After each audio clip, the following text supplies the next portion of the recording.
तिरंगा तिरंगा हाथों में हो और इंकलाब की बोली हो। तिरंगा हाथों में हो और इंकलाब की बोली हो। जो भारत मुर्दाबाद कहे उसके सीने पर गोली हो।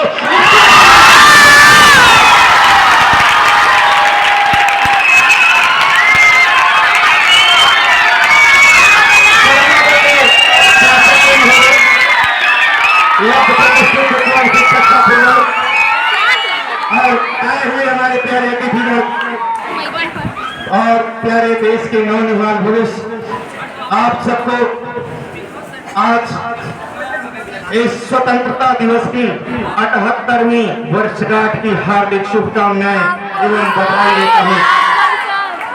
और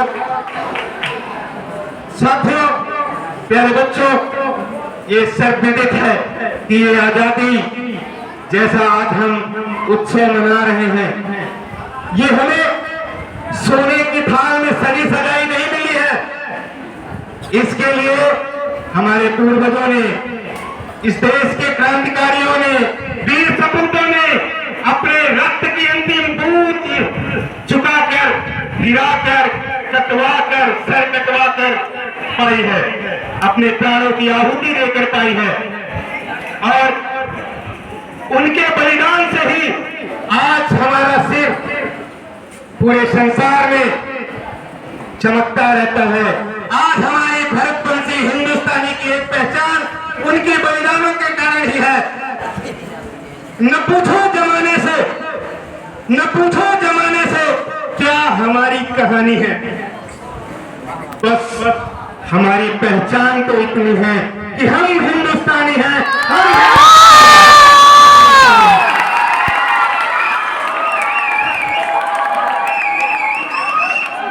दोस्तों, ये हिंदुस्तानी की सरजमीन जिस जज्बे के लिए जानी जाती है, जिस उत्साह, जिस जोश के लिए जानी जाती है, आइए मैं उसकी थोड़ा सा चर्चा करता हूं। आप लोगों ने बहुत से क्रांतिकारियों का नाम सुना होगा। सुभाष चंद्र बोस, चंद्रशेखर आजाद, सरदार भगत सिंह, राम प्रसाद बिस्मिल, अशफाक उल्लाह खान और भी बहुत सारे लोग थे। उसी में एक बच्चा था, खुदीराम बोस। सुना है ना?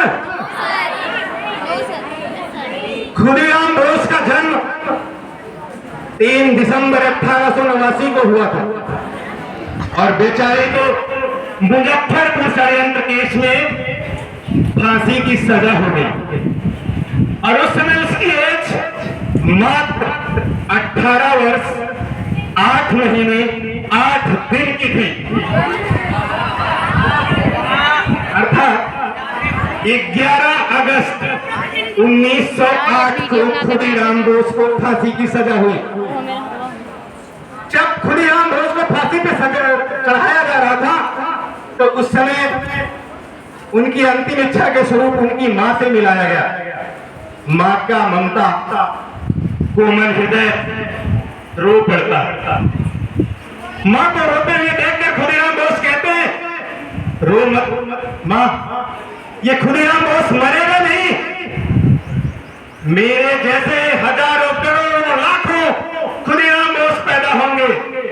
उनकी आवाज से, उनकी धड़कनों से, उनके कर्मों से खुदीराम बोस हिंदुस्तान में हजारों करोड़ों साल तक जिंदा रहेगा, हजारों करोड़ों साल तक जिंदा रहेगा। और मैं ऐसे वीर सपूत की मां के बारे में दो लाइन नहीं कहना चाहूंगा कि बेटा, धन्य है वो मां, धन्य है वो मां जिसने ऐसा दूध पिलाया था। जिस उम्र में तुम करते हो दिल लगी, जिस उम्र में तुम करते हो दिल लगी, उसने मौत को गले लगाया था, उसने मौत को गले लगाया था।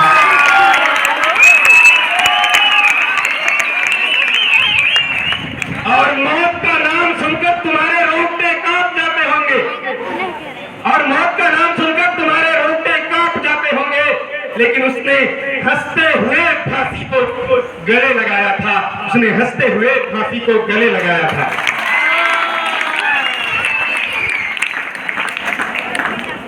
प्यारे बच्चों, जैसा आप जानते हैं मैं एक भूगोल का विद्यार्थी हूँ, उसको भी राजनीति से अछूता नहीं रख सकता। तो आपको बताता हूँ कि ये जो हमारे शरीर में खून है, रक्त है, ये भूगोल की ही देन है, अर्थात हमारी धरती माँ की देन है।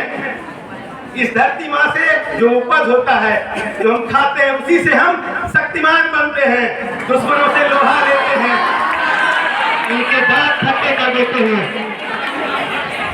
बच्चों, ये मिट्टी जख्मों पे लगती है तो मरहम बन जाती है।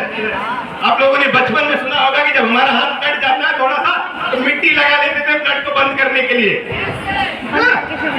तो ये मिट्टी जख्मों पे लगती है तो मरहम बन जाती है। ये मिट्टी माँ बनकर अपनी गोद में सुलाती है। इस मिट्टी के शान के खातिर, इस मिट्टी के शान के खातिर जाने कितनों ने प्राण गंवाए। आज भी उनके लहू की खुशबू इस मिट्टी से आती है, इस मिट्टी से आती है।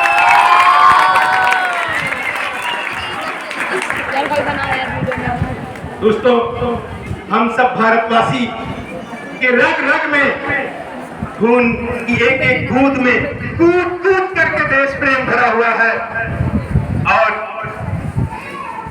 उस कारण से हम या जो भी हमारे सैनिक सिपाही देश की रक्षा करते हैं, उनके दिल में, उनके जज्बे में एक जुनून होता है। और वो जुनून ऐसा है, कल जाती है, कल जाती है तो आज चली जाए, कल जाती है तो आज चली जाए, एक दिन जानी ही है ये जान। कीड़े मकोड़ों की तरह क्या मरना, कीड़े मकोड़ों की तरह क्या मरना। अच्छा है हम हो जाए वतन पर कुर्बान, अच्छा है हम हो जाए वतन पर कुर्बान। अरे जानना चाहते हो, अरे जानना चाहते हो कितनी मोहब्बत है वतन से हमें। यारे मरते हुए मेरा रोम रोम भी कहेगा, जय हो मेरा हिंदुस्तान, जय हो मेरा हिंदुस्तान। प्यारे बच्चों, आज आजादी का 77 वर्ष बीत गया। मतलब हम या आप जो बैठे हुए हैं, देश की सेवा में काम कर रहे हैं, कुछ लगभग तीसरी चौथी पीढ़ी है जो देश की रक्षा में अविरत काम में लगी हुई है। ऐसे ही कुछ हमारे ही बीच से हमारे किसान भाइयों के भाई, भतीजे, बेटे, पति सब सीमा पर, और वो भी कैसी, लगभग राजस्थान की सीमा पे 50 डिग्री सेल्सियस से ऊपर तापमान होता है। कराकोरम, बलूचिस्तान, गिलगित, यहाँ पर -20 डिग्री से नीचे तापमान होता है। और वहां पर भी वो मोछों पर ताव दे करके खड़े रहते हैं कि आओ दुश्मन, तुम्हारे दांत खट्टे कर दूंगा मैं। ऐसा आसान नहीं है हिंदुस्तानी से लोहा लेना। आ करके तो देखो, उनका एक ही मकसद होता है, न तन चाहिए न मन चाहिए, न तन चाहिए न धन चाहिए, बस अमन से भरा ये वतन चाहिए। जब तक जिंदा रहूं, जब तक जिंदा रहूं वतन के लिए, मरूं तो सिर्फ एक तिरंगा कफन चाहिए, सब सिर्फ एक तिरंगा कफन चाहिए। जल्दी करिए 10 मिनट से। साथियों, प्रोग्राम बहुत लंबा है, हम अपनी बात को कम शब्दों में रख रहे हैं। फिर मौका मिलेगा, फिर आपसे रूबरू होंगे, बहुत से मौके आएंगे, लेकिन अंतिम 2 लाइनों के साथ हम अपनी वाणी को विराम देना चाहेंगे। और उसके साथ ही आप सभी को इस 78वीं वर्षगांठ की, स्वतंत्रता दिवस की वर्षगांठ की एक बार पुनः हार्दिक बधाई देते हैं। और मेरा यही अंदाज